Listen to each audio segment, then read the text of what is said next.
பிரதமர் துறை கூட்டரசு பிரதேச அமைச்சர் டதொஸ்ரீ டாக்டர் ஜலிகா முஸ்தபா, நகர்ப்புற தூய்மையை பராமரிப்பது உள்ளூர் அதிகாரிகளின் கடமை மட்டுமல்ல, பகிரப்பட்ட பொறுப்பு என்று வலியுறுத்தினார்.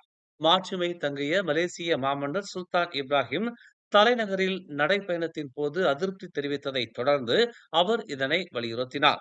மாமன்னரின் அறிவுறுத்தலுக்கு பிறகு டிபிகேயில் துப்புரவு பணிகள் மற்றும் பிற தொடர் நடவடிக்கைகளை மேற்கொள்ள இடத்திற்கு விரைந்து சென்ற போதிலும் எதிர்வினை நடவடிக்கைகளை மட்டுமே நம்பியிருக்க முடியாது என்று அவர் அறிவுறுத்தினார்.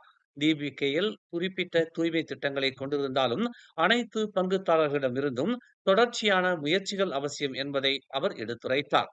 மாட்சிமை தங்கிய மலேசிய மாமன்னர் சுல்தான் இப்ராஹிம் தலைநகரில் 3.2 கிலோமீட்டர் திடீர் ஆய்வு மேற்கொண்டதாக ஊடக அறிக்கைகள் தெரிவிக்கின்றன.